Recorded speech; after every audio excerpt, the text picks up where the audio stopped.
In 1925, a dog was having the best day of its life. It was joyfully chasing something across a field without a care in the world. The dog had no idea what a border was. It just saw an open field. But in a few seconds, this one happy dog was going to accidentally start a war. Not a little fight, a full-scale invasion with cannons and thousands of soldiers. All because it wanted to play. To understand how a dog could do this, you need to know that the border between Greece and Bulgaria in 1925 wasn't a friendly fence. It was a tripwire. These two countries absolutely hated each other. They had just fought several brutal wars, and the soldiers on both sides were angry, paranoid, and ready to shoot at anything. The air itself felt like it could explode. It was the worst possible place for a dog to run free. So, picture our Greek soldier, on sentry duty. It's a boring day. Nothing is happening. Suddenly, his dog bolts. It just ran across the invisible line right into Bulgaria. The soldier, without thinking, does what any dog owner would do. He runs after it. He's not invading, he's just a guy trying to get his dog back. He probably wasn't even thinking about the danger.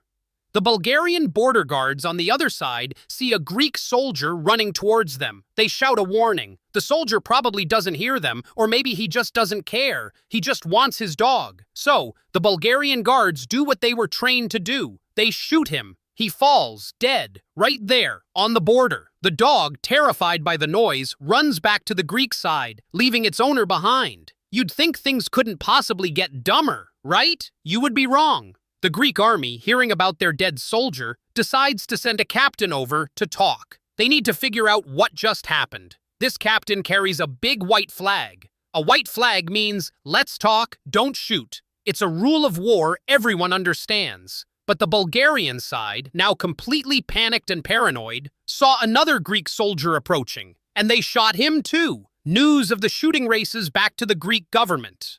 The man in charge was a dictator named Theodoros Pangalos. He was not a calm, reasonable leader. Pangalos saw this tiny border incident as a golden opportunity.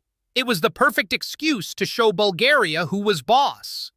So Greece prepared its response. They sent Bulgaria an ultimatum, not just a request, but a list of wild demands. An apology, a special flag ceremony, and a huge pile of money. Can you believe it? All for one tragic but small event. Bulgaria, of course, said no. They weren't going to be bullied over a border scuffle. That refusal was all the excuse the angry Greek government needed. The Greek army launched a full-scale invasion. Tanks rolled across the border. Soldiers on horseback charged forward. This was now, officially, the War of the Stray Dog. While all this was happening, the rest of the world was just finding out.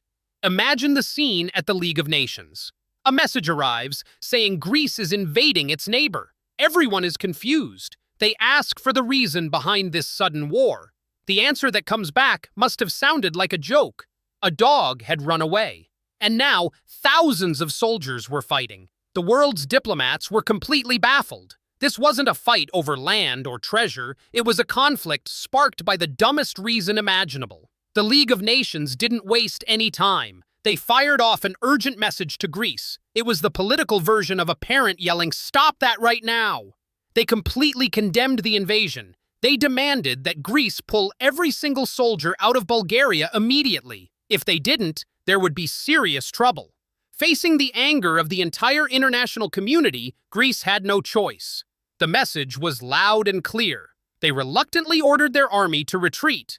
The whole messy fight was over in about a week, but the humiliation was just beginning. The League of Nations launched a full investigation. Their final report found that Greece was the one who had acted foolishly.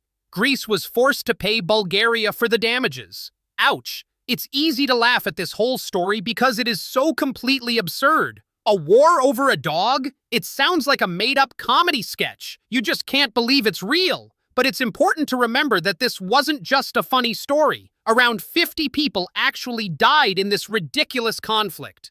Real lives were lost, and real families were shattered. Those people were gone forever. And for what? All because two nations were already so full of hate that the tiniest, dumbest spark could set the whole forest on fire. So, what happened to the dog? The little guy who started this whole mess? That's the wildest part. Nobody knows. It just ran off into history, completely unaware of the chaos it caused. The War of the Stray Dog serves as a hilarious and terrifying reminder of how easily things can fall apart.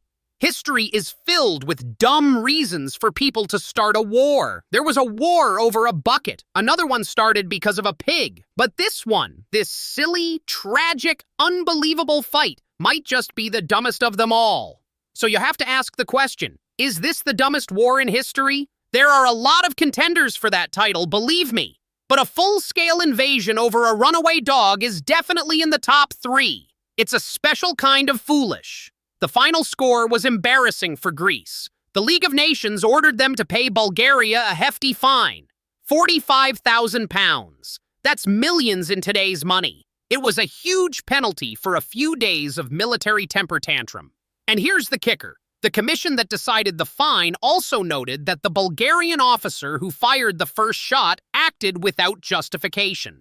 So both sides were a little bit wrong. But only one side decided to invade a country over it. This whole mess showed the world something important. It was one of the first real tests for the League of Nations. And surprisingly, they passed. They actually stopped a war, even if it was a really, really dumb one.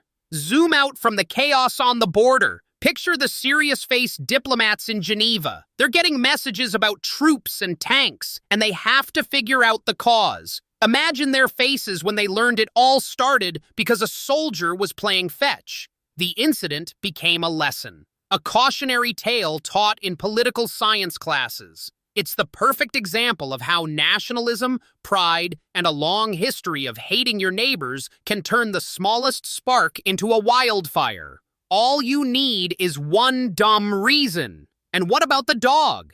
The furry little creature that started an international crisis? History doesn't record its name. It was just a stray, a footnote in a story about human folly. The one innocent party in the whole affair. The Greek soldiers had to pack up and go home. They didn't get any new land. They didn't win any glory.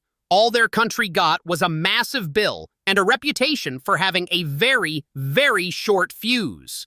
This wasn't a war of heroes or grand strategy. It was a war of hot heads. It proves that sometimes the fate of nations doesn't rest on big ideas or powerful leaders. It can balance on something as simple as a leash. So the next time you hear about tensions between two countries, just remember this story. Remember that the line between peace and war can be incredibly thin, and sometimes it's a line that a dog can just run right across.